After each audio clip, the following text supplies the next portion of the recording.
Welcome to special analysis. నేను రమా మండవ. ఈరోజు అనాలిసిస్లో భాగంగా మనం తీసుకోబోతున్న టాపిక్ ఏంటంటే, ఈ రోజున ఒకే సిటీలో సెట్టిబల్జీ సామాజిక వర్గానికి జగన్మోహన్ రెడ్డి 2 సీట్లు ఇచ్చే ప్రయత్నం చేశారు.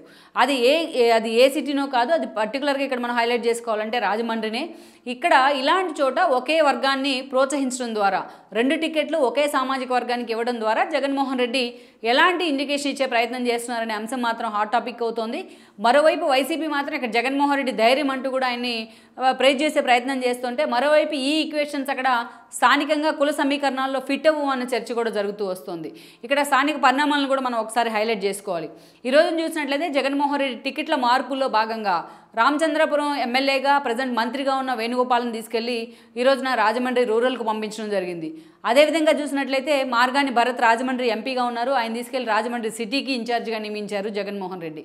సో ఇద్దరు కూడా అటు మార్గాని భరత్ కానీ ఈ రోజున రామచంద్రపురం ఎమ్మెల్యేగా ఉన్న ఎవరైతే వేణుగోపాల్ కానీ మంత్రిగా పనిచేస్తున్న వేణుగోపాల్, ఆయన కూడా సెట్టిబల్జీ సామాజిక వర్గమే. సో ఈ ఇద్దరిని తీసుకెళ్ళి అటు రూరల్లోని ఇటు సిటీలోని పెడతం ద్వారా జగన్మోహన్ రెడ్డి ఒక వినూత్న ప్రయోగానికి తెరదీశారనే మనం చెప్పుకోవాలి. మరోవైపు నుంచి చూసినట్లయితే ఆ టిపికల్ ఈక్వేషన్స్ అయితే ఉన్నాయి సిటీలో కానీ అండ్ దెన్ ఏదైతే రూరల్లో కానీ. ఎందుకంటే అటు టీడీపీ జనసేన ఉమ్మడిగా రేపటి ఎన్నికల్లో పోటీ చేయబోతున్నాయి. అనేక రకాల ఊహించిన పరిణామాలు కూడా అక్కడ చోటు చేసుకోబోతున్నాయన్న అంచనాలు వస్తున్నాయి. పర్టికులర్లీ ఇక్కడ మనం చూసినట్లయితే గతంలో పిల్లి సుభాష్, తోట త్రిమూర్తులు లాంటి వాళ్ళు చాలాసార్లు రామచంద్రాపురం నుంచి పలు చోట్ల రిప్రజెంట్ చేస్తూ వచ్చారు ఎమ్మెల్యేలుగా. పిల్లి లాంటి వాళ్ళైతే మంత్రులు కూడా కావడం జరిగింది. గత ఎన్నికల్లో ఆయన అక్కడి నుంచి తప్పుకొని తన శిష్యుడైన వేణుగోపాల్కి టికెట్ ఇప్పించారు. ఆయన గెలిచారు, మంత్రిగా కొనసాగుతూ వస్తున్నారు 4.5 ఏళ్లుగా. అయితే ఈసారి మాత్రం తన కొడుకైన పిల్లి సుభాష్కి రామచంద్రాపురం టికెట్ ఇవ్వనంటే తాను పార్టీ నుంచి తిరుగుబాటు చేయడానికి సిద్ధం అంటూ కూడా చాలా సీరియస్గా వార్న్ చేసే ప్రయత్నం చేశారు పిల్లి సుభాష్. ఈ క్రమంలోనే ఈ రోజున రామచంద్రాపురంలో ఎమ్మెల్యేగా ఉన్న వేణుకు స్థానచలనం కల్పించే ప్రయత్నం చేశారు జగన్మోహన్ రెడ్డి. ఈ క్రమంలోనే మంత్రిగా ఉన్న చెల్లుబోయిన వేణుని తీసుకెళ్లి ఆయన రూరల్కి ఇన్ఛార్జిగా నియమించారు. మరోవైపు చూసినట్టయితే మార్గాని భరత్ ఒక యువనటుడిగా పేరుంది. గత ఎన్నికల్లో వైసీపీలో చేరారు.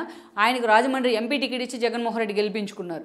సో ఆయన అనేక సార్లు తన నోటి దురుస్తోని మార్గాని భరత్ వార్తల్లోకి కూడా ఎక్కున్నారు. అదే సమయంలో జక్కంపూడి ఫ్యామిలీతో ఉన్న విభేదాలతో కూడా వార్తల్లోకి ఎక్కున్నారు. బట్ అదే స్థాయిలో జగన్మోహన్ రెడ్డి మీద గ్రాటిట్యూడ్ అయితే ఎప్పుడు చూపిస్తూ వచ్చారు. సో అలాంటి భరత్ను తీసుకెళ్లి సిటీకి ఈరోజు ఎంపీలు ఎమ్మెల్యేలు మార్పు పేరుతో సిటీకి ఇన్ఛార్జిగా నియమించారు. ఇక్కడ ట్విస్ట్ ఏంటంటే రాజమండ్రి సిటీ నుంచి ఆదిరెడ్డి భవానీ ఎమ్మెల్యేగా ఉన్నారు. కింజారపు ఎర్రంనాయుడు కుమార్తె ఆవిడ, రామ్మోహన్ నాయుడు సిస్టర్. సో అలాంటి ఆదిరెడ్డి భవానీకి గత ఎన్నికల్లో చంద్రబాబు నాయుడు టికెట్ ఇచ్చారు. అక్కడి నుంచి ఆమె గెలిచింది కూడా సిటీ నుంచి. గతంలో చూసినట్లయితే ఆయన సిటీ నుంచి ఎమ్మెల్యేగా ఉండేవాళ్ళు గోరెంట్ల బుచ్చి చౌదరి. సో ఆదిరెడ్డి ఫ్యామిలీకి టికెట్ ఇవ్వాలన్న కారణంతో గోరెంట్ల బుచ్చి చౌదరిని తీసుకెళ్లి రూరల్కి పంపించి సిటీ టికెట్ ఆదిరెడ్డి ఫ్యామిలీకి, అది కూడా భవానీకి ఇచ్చున్నారు. అయితే ఈసారి మాత్రం భవానీ ప్లేస్లో ఆమె భర్త ఎవరైతే వాసు ఉన్నారో ఆదిరెడ్డి వాసు, ఆయనకి టికెట్ ఇచ్చే అవకాశం ఉందన్న చర్చ అయితే జరుగుతోంది. వాసు స్థానికంగా కూడా మంచి పట్టు ఉన్న హోల్డ్ ఉన్న నేతగా కూడా పేరున్నారు. సో ఆ స్థాయిలో వాళ్ళకి ఒక సెంటిమెంట్ అయితే, ఆ ఫ్యామిలీకి ఒక సెంటిమెంట్ అయితే క్రియేట్ అయ్యింది వాసు లాంటి వాళ్ళ చిట్ ఫండ్స్ లాంటి విషయాల్లో వాళ్ళ అరెస్టు హడావిడితో. సో అలాంటి సిచ్యువేషన్లో ఈరోజు మార్గాని భరత్ లాంటి వాళ్ళు ఎంతవరకు అక్కడ పోటీ ఇవ్వగలరు ఆదిరెడ్డి ఫ్యామిలీకి అన్న చర్చ అయితే ఉంది. సో అది కూడా ఇక్కడ చూసినట్లయితే సెట్టిబల్జీ సామాజిక వర్గానికి చెందిన ఓటర్లు కూడా ఈ 2 కాన్స్టిట్యున్సీలు ఎక్కువగా ఉన్నారు. అట్ ద సేమ్ టైం కాపు సామాజిక వర్గానికి చెందిన నేతలు ఏదైతే ఓటర్లు కూడా ఎక్కువగానే ఉన్నారు. బట్ ఇక్కడ జగన్మోహన్ రెడ్డి సెట్టిబల్జీల పేరుతో ఒక ప్రయోగానికి అయితే తెరదీశారు. వేరేజ్ మనం రూరల్ చూసుకున్నప్పటికీ సో గత ఎన్నికల్లో బుచ్చి చౌదరిని రూరల్కి పంపించారు ఆదిరెడ్డి ఫ్యామిలీ కారణంగా. ఆయన అక్కడి నుంచి కూడా ఎమ్మెల్యే అయి ఉన్నారు. సో ఈసారి ఎలాగైనా అధికారంలోకి వస్తే మంత్రి పదవి ఖాయమనే అంచనాల్లో ఆయన ఉన్నారు. అయితే ఈరోజు జనసేనతో పొత్తుల దిశగా టీడీపీ వెళ్తోంది. ఈ క్రమంలోనే కందులు దుర్గేష్ గత ఎన్నికల్లో అక్కడి నుంచి పోటీ చేసి కూడా ఆయన ఓడిపోయారు జనసేన వైపు నుంచి. సో అలాంటి దుర్గేష్కి ఆ టికెట్ కేటాయించే అవకాశం ఉంటుంది. ఈస్ట్ అండ్ వెస్ట్ నుంచి పవన్ కళ్యాణ్ కోరే ఫస్ట్ సీట్ కందులు దుర్గేష్దే అనుకోవాలి. ఈరోజు దుర్గేష్ రూరల్ నుంచి పోటీ చేసినట్లయితే తాను మాత్రం అక్కడ ఒప్పుకునే ప్రసక్తే లేదంటూ కూడా బుచ్చి చౌదరి ఇండికేషన్ ఇస్తూ ఉన్నారు. పార్టీ అధికారంలోకి వస్తే ఆయనకి ఎమ్మెల్సీ ఇచ్చి మంత్రిని చేస్తామన్న ఒక హామీని కూడా చంద్రబాబు ఇవ్వబోతున్నారని చర్చ అయితే ఉంది. ఈ నెగోషియేషన్ అయితే టీడీపీలో ఉంది. అయితే అది టీడీపీ జనసేన పొత్తులో ఈజీగా విన్ అయ్యే సీట్ అని కూడా కొన్ని సర్వేలు స్పష్టం చేస్తున్నాయి. అలాంటి చోటు నుంచి ఈ రోజున చెన్నుపోయిన వేణుగోపాలను తీసుకొచ్చి అక్కడ ఇన్ఛార్జిగా నియమించారు జగన్మోహన్ రెడ్డి.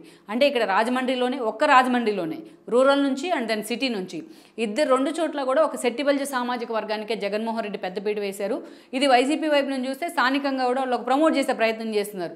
ఆ వర్గానికి జగన్మోహన్ రెడ్డి ఎంతటి ప్రయారిటీ ఇచ్చారనే అంశాన్ని జనంలోకి తీసుకెళ్లే ప్రయత్నం చేస్తున్నారు. బట్ అయితే రేపటి ఎన్నికల సమీకరణాల్లో వీళ్ళిద్దరూ కూడా అక్కడ ఎంతవరకు ఫిట్ అవుతారు, ఇప్పటికిప్పుడు వాళ్ళని అక్కడికి పంపించడం ద్వారా అన్న చర్చ కూడా నడుస్తూ వస్తుంది. మరి ఈ పరిణామాలన్నీ అటు సెట్టిబల్జ సామాజిక వర్గంలో ఎంతవరకు వీళ్ళకి ఎడ్జ్ వచ్చే అవకాశం ఉంటుంది, వీళ్ళిద్దరికీ కూడా ఆ రెండు చోట్ల అంటే వైసీపీకి ఎంతవరకు ఈ సీట్లు కైవసం అయ్యే అవకాశం ఉంటుంది అనేది కూడా మనం చూడాల్సింది.